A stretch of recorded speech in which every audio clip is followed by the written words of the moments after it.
Hi, I'm Anna Koch. And I'm Derek Zeal, and we're here to talk about our senior project, which is the design and development of a maximum power point tracking charge controller, or MPPT. An MPPT charge controller is a device that's used to maximize the charging capabilities of a solar array. A charge controller is necessary because it is unlikely that a solar array will output a consistent and optimal voltage for charging a battery. To achieve peak charging efficiency, an MPPT charge controller is used. By measuring the panel's output in real time, we are able to manipulate the voltage and achieve a charging power close to that of the panel's rating. Our goal for this project is to design a portable, low-cost MPPT for use with low-power solar panels. Today, we are going to be presenting about how our group will be implementing this project. First, we will talk about some of our engineering requirements. Then we will step through our block diagram and discuss some of the unique design constraints for our project, including power, stepping the voltage up and down, and keeping the cost low. Hi, my name is Kyle Lake, and I am going to talk about a few of our engineering requirements and their associated customer requirements. Our first customer requirement is that the MPPT charge controller will charge the battery efficiently. One engineering requirement is that the output power will be greater than or equal to 80% of the solar panel's output power rating. This requirement is very important because it is the basis for what a charge controller is supposed to do, which is increase the efficiency of the solar panel. The charge controller must also be capable of stepping up or down the output voltage by at least 100 millivolts. This will allow the charge controller to charge a wide variety of batteries. Also under this customer requirement, the charge controller will lower the current utilized to charge the battery to 10% of the full load amperage when the battery charge reaches 90% of its voltage rating. Reducing the current will ensure that the battery is not overcharged and thus not damaged. Another customer requirement for the charge controller is that it charges the battery safely. Under this customer requirement, the charge controller must cut off the current supply to the batteries if the ambient temperature is above 45 degrees Celsius or below -10 degrees Celsius. This engineering requirement will ensure that the batteries will not be damaged in an attempt to charge them in extreme temperatures. The charge controller must also be able to withstand surge currents of up to 20 amps.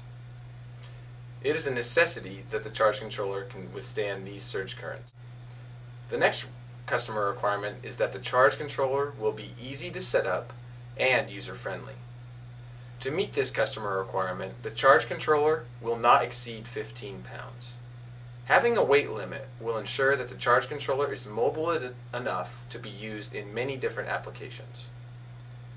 In order to be easy to set up, the charge controller must be able to be connected to a solar panel and a battery bank and be ready for use in 15 minutes or less when the instructions provided are followed.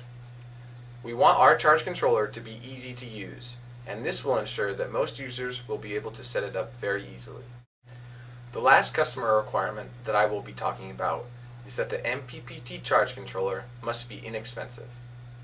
We will design the charge controller so that the overall cost will be less than $150. This will allow many different users to buy and use the charge controller. These were just a few of our engineering and customer requirements. Hi, my name's Kyle Brown. Today I'll be providing an in-depth overview of the detailed block diagram. But first, I'll give a brief overview of our top-level block diagram. As you can see, our top-level diagram consists of three primary types of inputs and outputs, which are environmental, electrical, and control. The environmental inputs are heat, small particles, and moisture, each of which will require attention when choosing our final enclosure. The electrical input sources are from the solar panel providing power to our system, and an input from the battery bank in order to measure the charge level of the batteries. There is one electrical output which is providing the current necessary for our batteries to charge.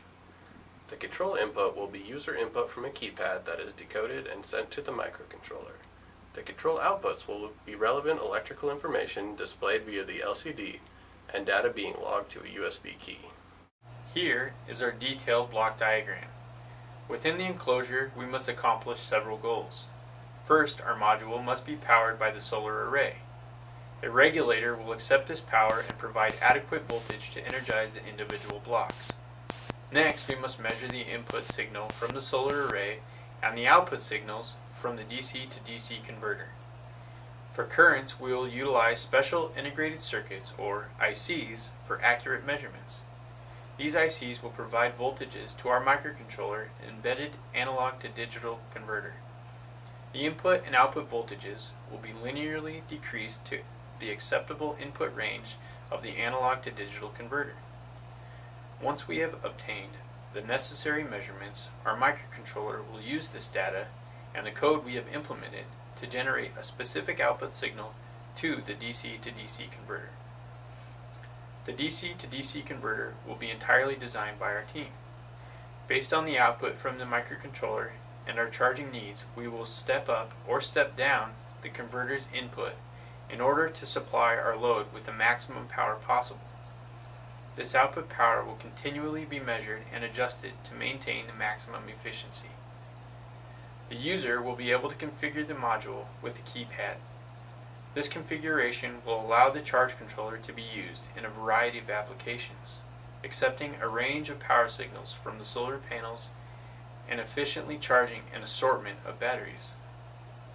For the purpose of future upgrades and data logging, a USB interface will be used. This will allow easy access for the developers to program the microcontroller. During operation, the user will be able to generate arrays of data to further be analyzed outside the controller. Finally, the enclosure will protect the circuit from the outside elements. The enclosure will not allow objects larger than 12.5 millimeters to enter, making it finger safe. The enclosure will also be water resistant. Now Derek and I will discuss some of the unique design concerns for this project. Our MPPT charge controller will be used with low power solar panels. Since we are starting with lower power, this will make it more difficult to keep our efficiency high. We will need to use internal components which consume as little power as possible to ensure we reach our efficiency requirement of 80%. When charging more than one battery, one of the greatest concerns is keeping the battery voltages even.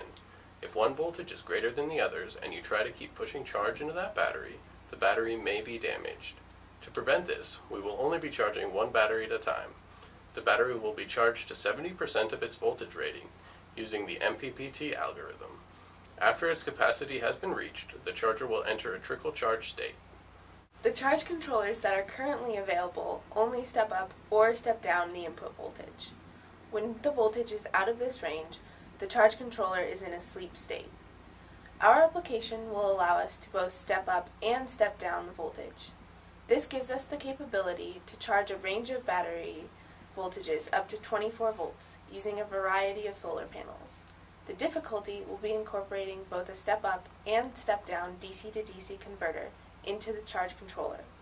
This will increase the internal losses due to the increased number of switches and will require careful attention to our control logic. MPPT charge controllers currently available are only cost efficient for high voltage levels. To make this charge controller cost efficient, we will need to use components that are low cost but still incorporate a high degree of accuracy. Accuracy is key to efficiency. Without accurate measurements, the microcontroller will not be able to correctly direct the output of the DC to DC converter. Finally, our charge controller will need to be compact and lightweight. This will require our design to pay greater attention to heat. With the components closer together, more heat will be generated, and we will need to have adequate cooling to protect the equipment. These concerns are all elements that will be accounted for in our final design. Now that all of our aspects of our project have been discussed, I will present an approximate timeline for the duration of our project.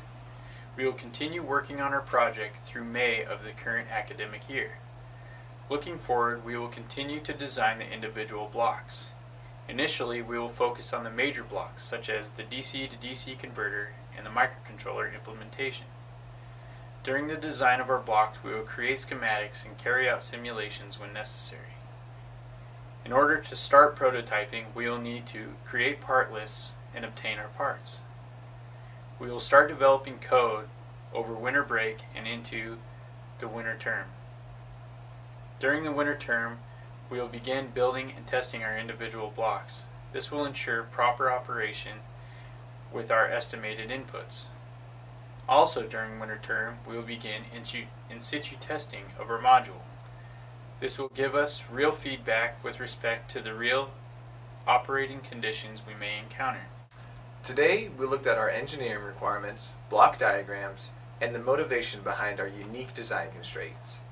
We hope you have a better understanding about our MPPT charge controller and its theory of operation.